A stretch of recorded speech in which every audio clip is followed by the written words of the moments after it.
Today we are checking out the Cow King set. Now when you think of the cow set, what you're probably thinking about is what's for dinner, what do I prep with that, but the list of things you should be worrying about is actually very short. Things like why the fuck are there cows in my river of flame, or souls in every goddamn place in this fucking planet. Well, that is, cause boys and girls, today we are playing through a randomizer, which means that any enemy can spawn anywhere. I decide on playing as a wolf druid, cause if there is to be any hope of survival, we are going to need to eat some of our worries away. The run starts off in the best way possible, with an experience shrine to get us through the earliest parts of the game. However, there is a bit of a problem. The first monster I encounter is a demon straight from the depths of Act 4. Killing these normally isn't a big deal, but at level 1 I have to respect their opinion about my future, even though it's quite a grim one. After barely making it through the first enemy of the game, a group of bats attacks me. Apparently they are now free to roam the world, forcing me to fall back into the first half of the moor. Seeing as how this is the literal first area of the game, having to run back is not exactly inspiring me with much confidence.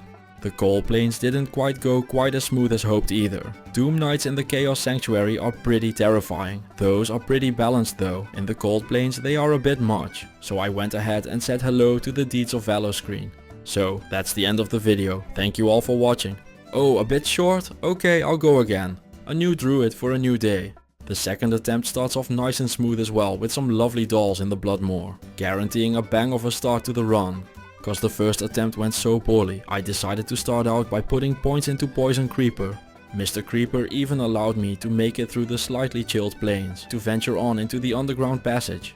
In there, my fear of the dark is proven to be rightfully there, as I'm immediately getting ambushed by dolls. And not just a few either, they turn out to be everywhere in this cave. Luckily, I managed to make it into the safety of the dark wood, which is just straight up filled with souls. I am going to ignore them, and I can tell and imagine up all sorts of reasons why. But sometimes things are best said simply. I don't feel like dealing with them at all. Once I reach level 13, I get to wear the boots. These have 30% faster run walk, a bit of fire damage, 20 dexterity and 25 magic find. If these things weren't so stupidly hard to find, they would be amazing for shared stash playthroughs. No complaints here. If I'm gonna die, I'd like to die with these boots on.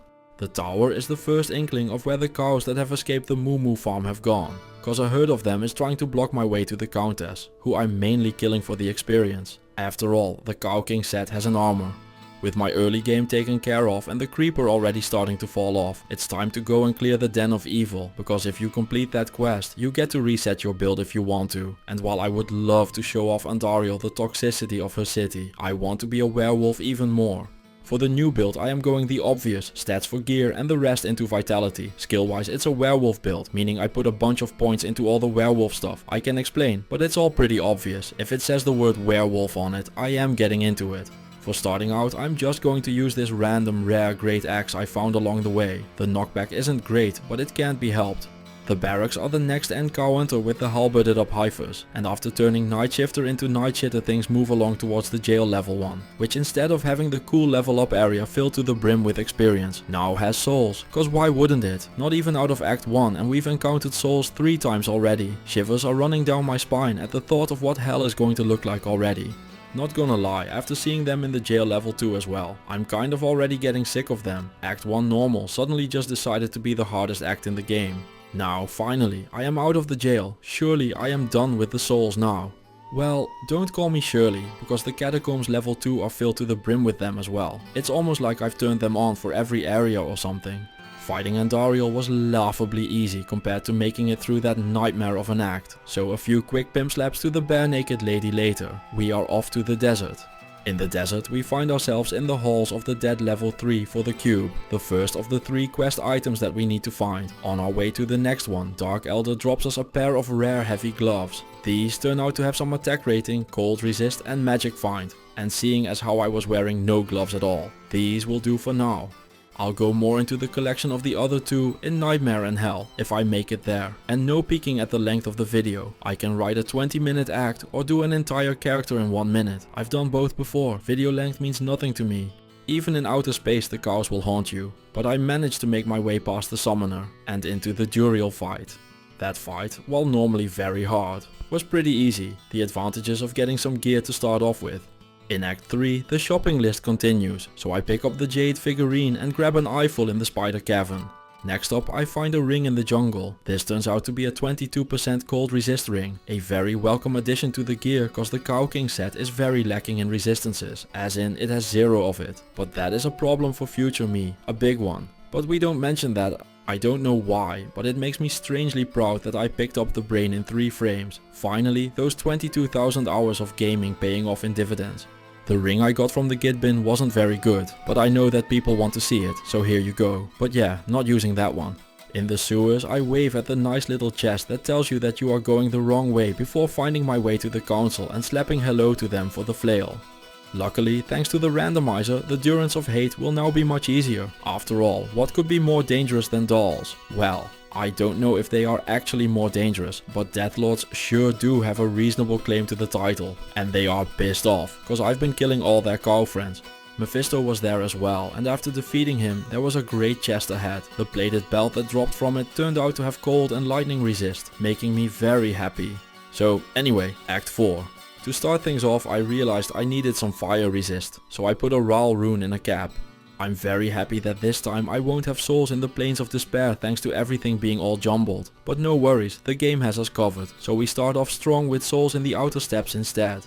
I take out Mr. Skill Points himself before making my way back into a heavily soul-filled river of flame. And at this point I think we should rename the difficulty from normal to soulful.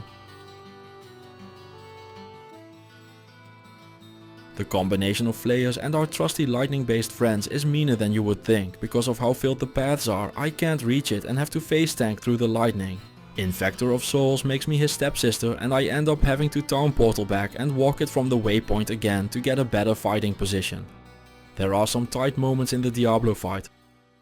Having some wiggle room is great, but it still doesn't protect against pure greed. For some reason or another that definitely isn't, cause it's less clicking during editing. I keep fighting until I have 36 life left over. On my return I just have to whack him a few times before he goes down. On his demise he drops a chainmail. This is the sparking mail. It could be pretty good if I didn't already have the Cow King armor thanks to its lightning resist. But well, Cow King set run and all. I don't get why, cause you would think cows wouldn't want to live in the freezing cold. But maybe that is exactly why they are living rich and full lives in the frozen areas of the mountain. The hell bovines maybe just got bored of, well, hell. Maybe they are just on vacation. Who knows? But a couple, and on my way to Anya I get attacked by some minotaurs as well. One thing that happens in Act 5 is that if you are below level 25, you barely get any experience. To combat this, we made our way back to the temples of Act 3 to get that taken care of. This also unlocks the Cow King's horns, which means I now get to, or have to, depending on who you ask, the full set. So let's look at what it does. The helm is the set war hat, a fact I strongly disagree with. It's called the Cow King's horns. It should have horns. I get that it's made from his leather, but this thing has no horns and it annoys me greatly. What it does have is 75 defense, half freeze duration, attacker takes damage of 10 and 35% damage taken to mana, so actual nothing. There's no two ways about it. This helm is awful. They couldn't even bother to at least give it cannot be frozen. Nope, just actual nothing. This might be one of the worst set items in the entire game. It's that bad. The Cow King's hide, a set studded leather, has 30 life and 18 resist all. It's not a lot exactly, but at least it's something. I already talked about the boots earlier. They are still very good and easily the best part of this set. The set bonuses are no joke though. This set gets a lot when you wear the full thing. Starting off strong from the get-go, it has a 25% chance to cast level 5 static field when struck. Static field is one of the best abilities in the game. It deals a percentage based amount of damage to the enemies in range. Static field is one of the very few skills I even ban on my runs, depending on how tryhard I'm feeling that day. I'll happily take it for free. Next up is +1 to skills, 30% increased attack speed, which thanks to the changes to how Wolf increased attack speed works now actually works with this build. Then we get a 100 defense, 20 strength and a 100 life, some stamina, a bit of poison resist, 100% gold find and an absolutely insane 100% magic find. I want to go into just how good that is, but a big part of story writing is a principle called show don't tell, so just keep watching and see how this single mod carries this entire run on its back. For some more levels I hit up our old friend Eldritch. He decided to celebrate by giving me a unique spatum. This is the Lance of Yagai. The damage on it isn't very high, but it's crazy fast with its 40% increased attack speed. There's also a bunch of resistances on this thing, which is always a welcome addition. After farming him some more, we reach level 30, where we unlock what will end up being the best skill of the run, Fury. This skill isn't exactly a creative masterpiece. You slap things really fast and hard. There's not much to explain there, but what it lacks in explorative depth, it more than makes up in power. Fury is the be all end all wolf druid skill, cause sometimes the solution to your problems is to just go faster and harder. Along the way I also picked up some summons, feeling celebratorial. I decide to show my good friends the Ancients this beautiful piece of personal growth, despite their last thoughts being along the lines of, why are these rabid animals attacking us? And oh my god the pain, please make it stop. I like to think they agreed that nature's balance is slowly being restored. Me, myself and minions have no problems getting through the rest of the act. Bale ends up dropping an edge bow, which is Sky Strike. Despite having +1 to Amazon skills, this is an amazing wolf druid weapon. I'm sure a lot of you know this, but maybe a lot of you don't. You can use bows as weapons in werewolf form, so even without equipping arrows I can just start swinging this as a melee weapon. And if you look at it like that, all of a sudden this is a 198% enhanced damage, 100 attack rating, 250 lightning damage, 30 increased attack speed weapon with meteor on striking. Not too shabby at all. The shield is a steel clash, but only cowards use shields, as you can tell from the +2 skill on here. To clear out normal, it's time to finish off some stragglers in the sewers before dealing with Radamant to get his manual of how the game works.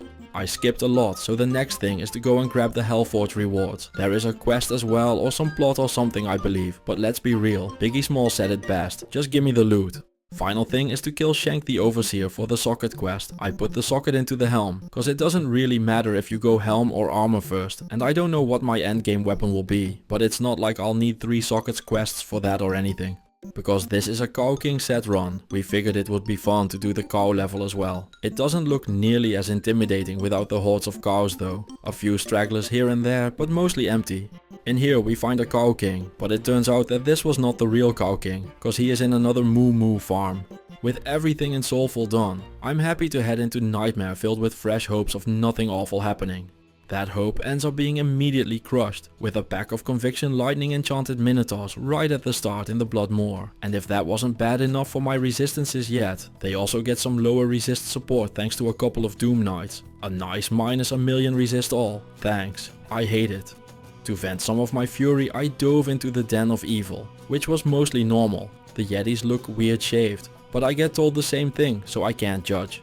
Speaking about weird, we ended up talking about rabies on stream, and I figured it could be a fun narrative to give all the cows rabies and make some mad cow disease jokes. Even in hindsight, this sounds pretty funny. The downside is that it requires me to play a rabies druid. I should have just thought things through and not done it. But I am an idiot. So despite having done a full rabies video before and knowing how fucking awful it is, I went ahead and became a rabies druid. Dear viewer, I don't know what's wrong with me either, please send help. At least I'm not the only one that needs some help. Chad is talking about bovine furries, so there's that. Continuing on with the run, we make our way to the Dark Wood where Treehead Woodfist resides, so we make him unreside from there and take the Scroll of Inifus.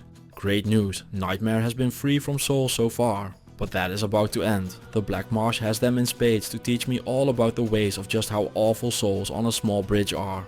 Managing to make my way past them, I find the tower, a happy place where I can finally stop touching grass.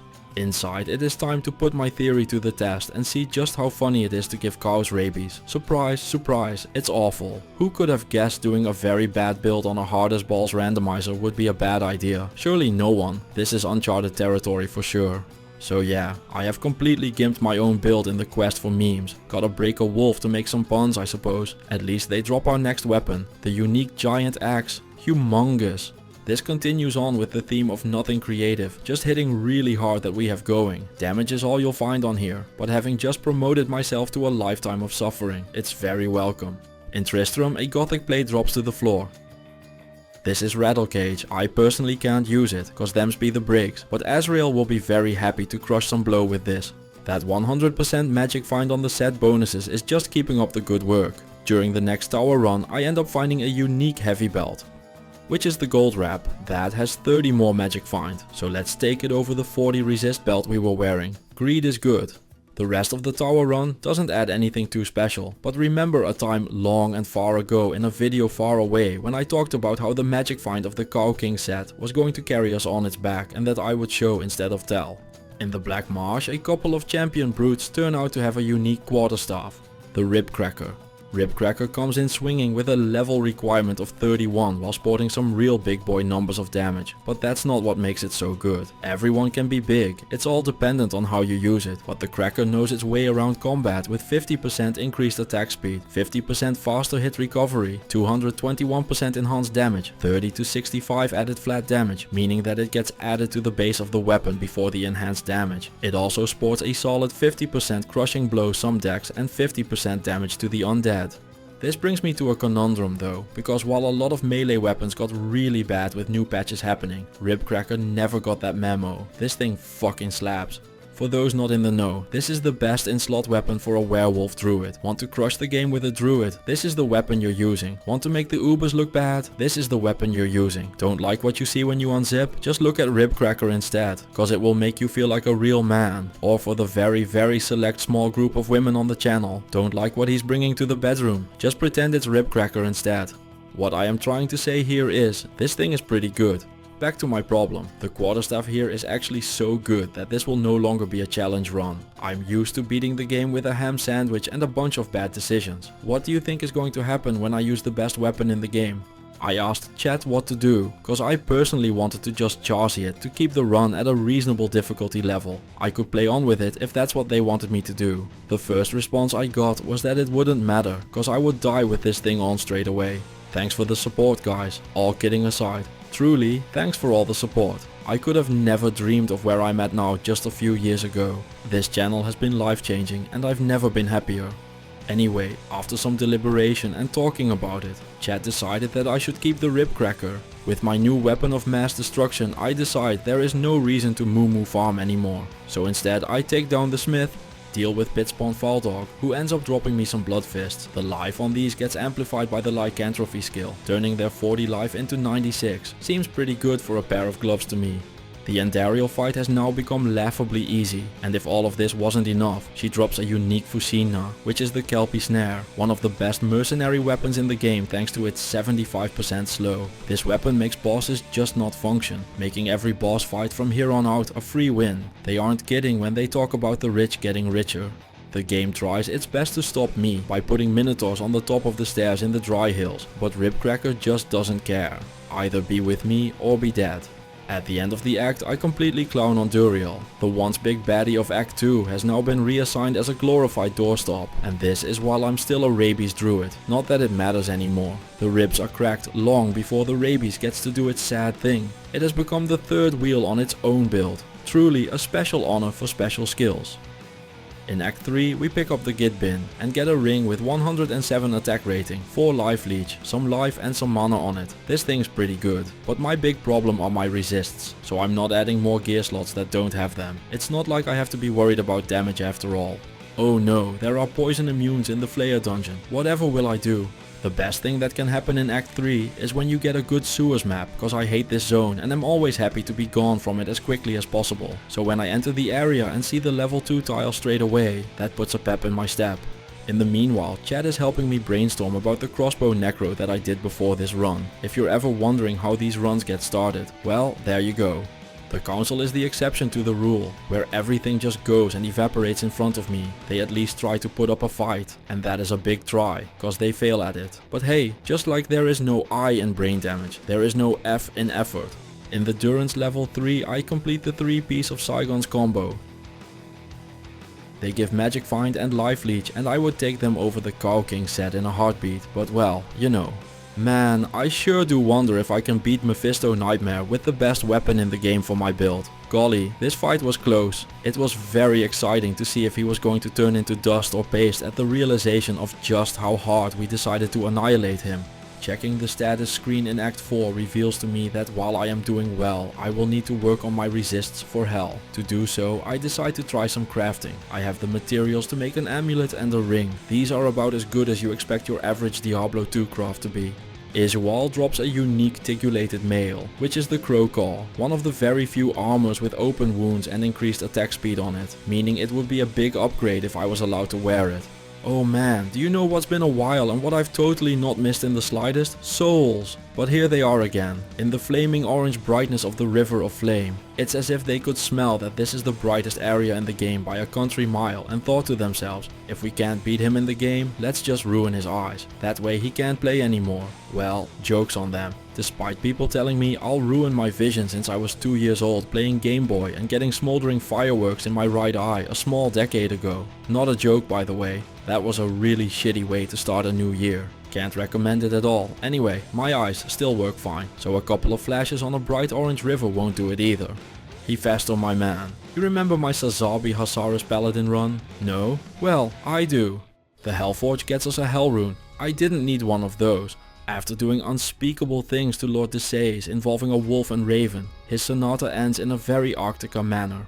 Diablo Nightmare always is an easy fight. I don't think I've died to him even once in all these videos, and I'm adding this fight to the winning streak. Act 5 starts out with the shanking of the Overseer. To celebrate, we also go and gamble some jewelry, netting us a ring with some more lightning resist. We still have a long way to go on the resist side of things though. The easiest way to fix that is to get into the frozen river for the scroll of resistance, I mean to save Anya. Normally this is a very risky place that can be filled with souls. Thanks to the randomizer, those odds are now much lower and everything should be nice and dandy. After not saving Anya, it was time for the Ancients. A Tizenegiedik on Haram fight, so about 5 on 1 each. Yep, sounds fair to me. I don't know why they are complaining, but we voted with a 14-3 majority that this was an honest duel and that they should just shut up and die. After some more deliberation, they were quiet, making me assume they ended up agreeing. The Worldstone Keep level 2 felt strangely familiar. I couldn't quite put my finger on why, but it had an electrifying feeling of deja vu. Bale dropped nothing of worth. Time to get into Hell. Let's start things off with a resistance check. Yep, still horrible. But we are going into the start of Hell. We don't have to go deep, but I just have this unexplainable urge to clear the Den of Evil as fast as I can. A furious desire, if you will. With Corpse Fire done and dusted, it's time to get back to being a good build. Fury is waiting patiently for our return, and we will not disappoint it. No longer will we be a rabies summoned druid carried by the Ribcracker. Now we go back to being an actual good build instead. Welcome home, baby. Now that we are a real build again, it's time to get our doghouse in order before venturing into Hell. First up, we want some levels, because your chance to hit is dependent on how high a level you are compared to the monsters, meaning it is time to get high. Level. Hell Prep starts off with another crack at the Anya quest. While on the way there a unique ring falls. We all hope it's a Raven Frost or a Stone of Jordan. Of course we don't roll souls in the frozen river again, because that would be silly. Instead, we roll a lot of souls in the frozen river, because the game aims for max suffering at all times after all. However, the difference between playing a good build and well, the rabies monstrosity we did Nightmare with is easily spotted. Instead of being scared, we just walk up and punch them until they stop shooting at us. It's a very unambiguous sorting system, a bit back to the primitive even, but it sure does let the souls fly. We haven't picked up the stats in Act 3 yet, so next stop, Ruined Temple. But this place is much more ruined than usual, cause instead of the usual nonsense it's now filled with cursed dolls. Yeah, the is always next time. Our Nightmare Socket quest gets used on the armor. I would normally use it on the Ribcracker, but I want to keep the focus on the Cow King set. Cause even though it hasn't been mentioned since basically the start of the video, this is still a Cow King set run. I didn't want to put anything in the socket just yet. We decided to wait on that until we started Hell to see what we would need. Disappointment comes knocking on the door once more when during the Pindle grind for experience a set death mask drops. This is the Tal Rasha's helmet, and despite being intended for a sorceress, this is one of the best melee helms in the game thanks to its dual leech, life and resists. It's a godlike solo self-found item, and I couldn't be happier to not be allowed to use it at all. That is definitely not sarcasm. A great place to find items is the Lower Kurast. You can find all sorts of items like these gloves with fire resist and magic find. And this 3 socket plus 3 to Fury helm that I would have loved to use if, and don't stop me if you've heard this before, we weren't locked into using the Cow King set. Along the way we ended up doing some Andariel runs. She ended up dropping a barbed club, which is the flesh render. It's a fantastic weapon for a druid, but doesn't even come close to our Ribcracker. It does however have +2 skills, so we can use it for higher level werewolfing and summons. With all our grinding done, it is time to get into Hell, for realsies this time. To help out with the resists, I put an Ord and a Ral into our armor and helm. They still look dreadful, but cold and poison can be managed with thawing potions and antidotes. the things change. The more they stay the same has never been more true. In the underground passage, the dolls sneak up from me, forcing me to repeat the very cool Iron Maiden reference I did in normal, where I mentioned fear of the dark at this point of the run. This stupid cave is once again followed up by the dark woods, filled with souls. The randomizer is supposed to re-roll everything every time, but I think it's just stuck on souls at this point, cause it never ends. At least I can make my way to the safety of the outer cloister. One thing that sometimes happens with mods is that things can get a bit weird. So apparently from now on all my Dark Lords aren't just cold immune, they are physical immune as well. I've said it before, but I'll say it again. Thanks, I hate it. I do have to go back into the Dark Woods though, because Cain can't save himself after all. You can tell species evolve differently depending on where they are. So in the Dark Wood the Yetis are brown, and in the Stony Field they are turquoise and white due to the harsher conditions. In Tristram, Old Deckard gets saved, and after making sure he's out safely, I make it to the top of Tristram for words lag, cause there is only one place this can end after all, and it's not the Worldstone Keep. I don't even know what to say about the catacombs. At least it isn't a bunch of dark hallways this time around. Every single room has a group of friendly neighborhood spirits ready to light up the way. Things end up getting pretty dangerous towards the end, cause they manage to take out my Oak Sage, dropping my life total by about 1000. After all of that, I end up getting stuck between some monsters and end up having to save and exit anyway. The Catacombs level 3 decides that it is time for us to play a different game. Bullet hell to be exact, nothing we can't handle though, so we make it into level 4. Boss fights are still on sale thanks to the Kelpie Snare, and it's wonderful 75% slow, so Andariel bites the dust. The maggot lair doesn't have any maggots in it this time. That doesn't make it a nice place or anything like that. After all, a maggot lair without maggots is still a lair. I know, riveting commentary, just as compelling as the gameplay in here. I am very happy to point out though, that even despite chat trying to talk it into existence, souls and dolls in the maggot lair didn't happen. Instead, we ran into Might Aura Death Brawler that managed to take our health class all the way into the 500 range. So what we have learned here today is that you can take the maggots out of the lair, but the lair will still be awful. Level 2 was a massive slog as well. We had to work our way through every single enemy on every single centimeter of this map, even though the inhabitants were different. The quest for the Staff of Kings still felt never ending. In a moment of catching our breath, the decision was made to go and do the Imbue quest. We ended up rolling a 1 to 5 cold damage, which is always great for extra crowd control. 20% cold, 24 light and 12 poison resist belt, 56 resist and crowd control from a belt. We couldn't have gotten any better. This thing is amazing and we are happily going to wear it till the end of the run.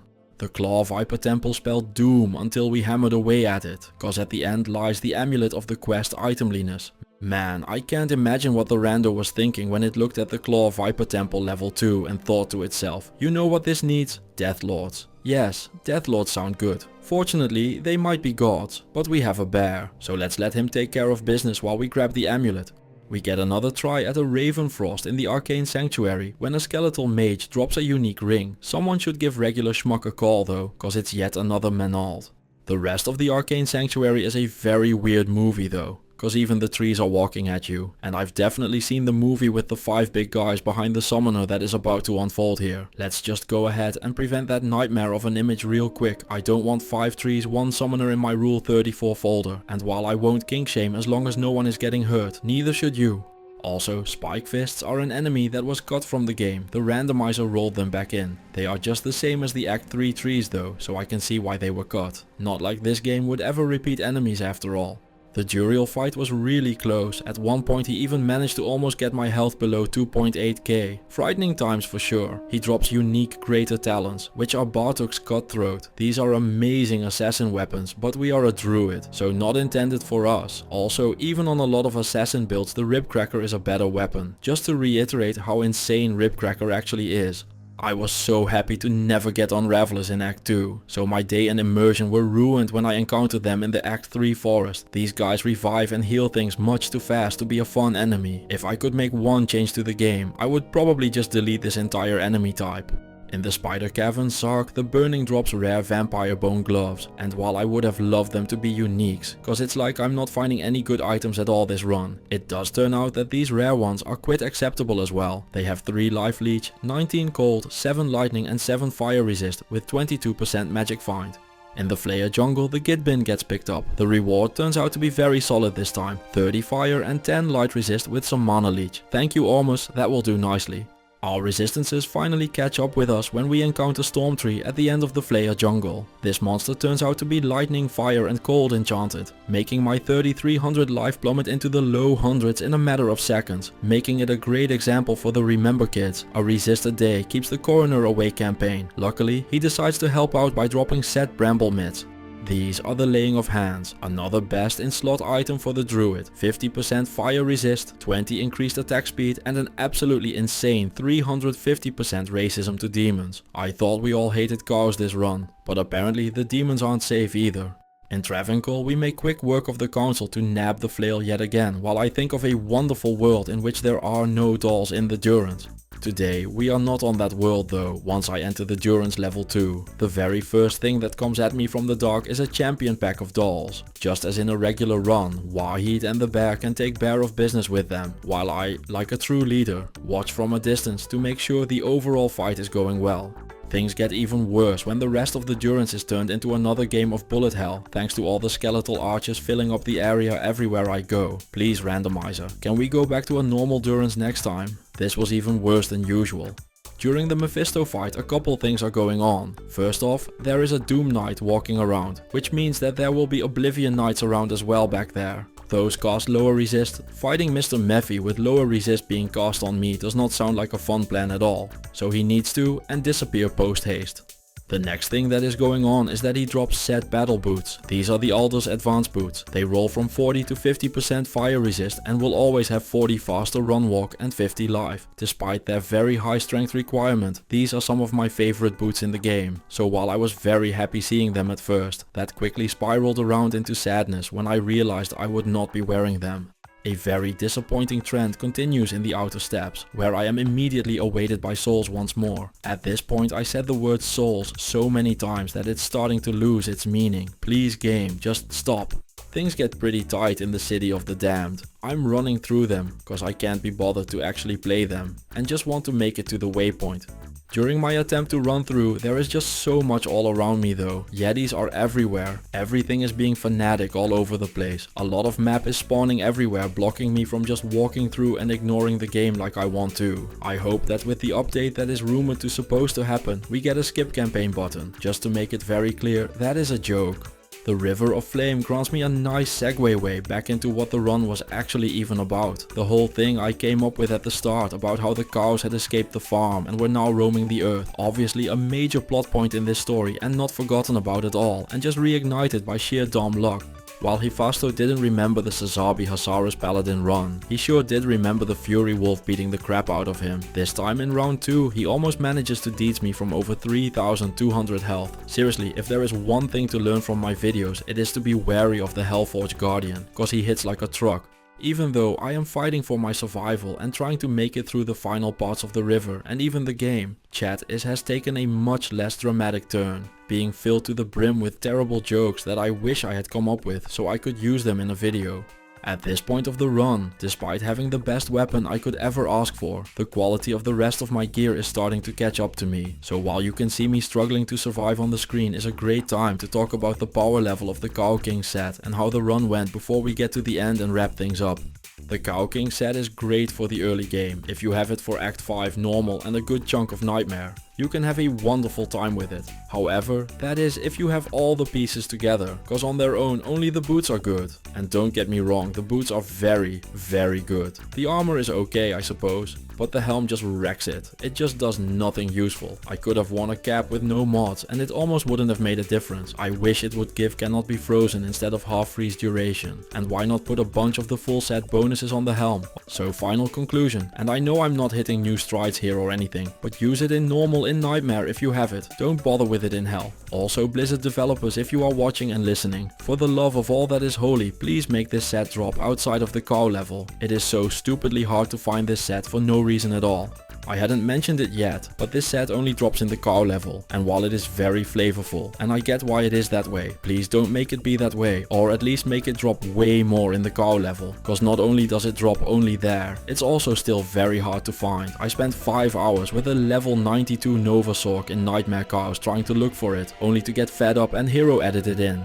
By the way, the Hellforge dropped an rune, and we are now putting the rune in the Cow King armor to give it 33 resist to all, making it a bad Viper Magi without the plus to skills or cast rate, or magic damage prevention. Oh, by the way, I also picked up a 7% magic find charm along the way. I mean, it's not like we've found any good items or anything, so that will come in handy. This brings us to the final act of the game. We are level 75 and our resists are still not very good, but there are no more barriers left to cross, so while we might feel unprepared, we will have to go into Harrogate for the final time. I'm sure Shank is happy to see us again. He confirms this as he explodes in happiness, taking my frame rate along with him. If that imaginary Blizzard employee would still be listening, please fix that. There is only one item we can spend the reward on, cause if we like it, why don't we put a ring on it? So the socket goes in the rib cracker. I decided to put a shale rune in it. I don't know if it helped me get a breakpoint, but I just default to putting shales in weapons, cause it's usually good. Finally, at the waggling tail end of the run, our resistances get the fix they have been craving since the moment we escaped from the litter. A 17th resist all amulet with 45% poison as a bonus. We take those, better late than never after all. I skipped all of Act 5 that I could skip, which brings me to the Ancients. It took a reset, or 2, or 7, not like anyone is keeping count, but I managed to spawn them with a bunch of mods that I liked, which means no curse, no dangerous arrows, no physical immune, no extra strong, nothing that might be a threat, so they ended up with extra fast and teleport mostly, and as I'm sure is already implied, this made the fight really easy. It was still 3 on 3 with an Oak Sage mascot, so without further fanfare I took them down. I knew before I even entered the Worldstone Keep what I would encounter. You knew it as well, we all knew it. The first thing I see as I enter level 1 is the all too unwelcome yet familiar lightning that we have all come to hate over time. At this point, I was just so over this crap, so I just pretended everything was fine, took a few nice turns and did some fancy Frogger movement, made a profound guess as to where it would be, and headed for the exit. Looking back, I think this was the best plan ever, cause I didn't die. If I had, it would have been terrible. That's the best part about plans, you can always look back and decide if they were good or not. That's how that works after all.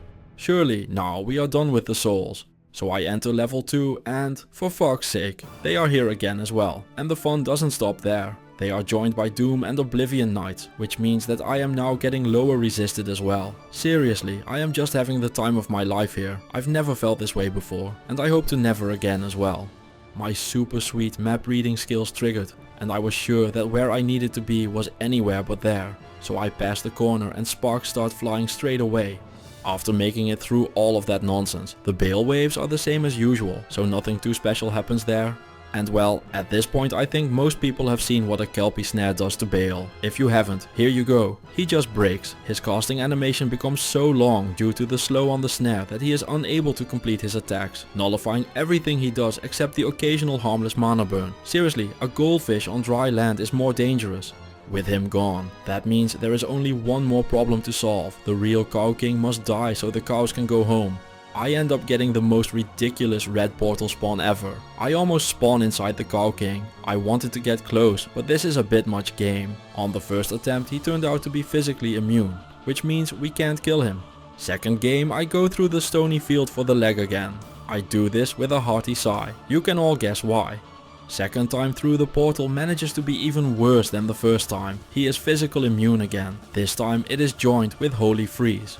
Next game I grab Word's third leg and open the portal again. This time he is cold and lightning immune. I can work with that. I don't really know what else to tell you. The fight turned into a giant mess, so instead of editing it down, I'll just show the whole thing on double speed while wrapping up the video.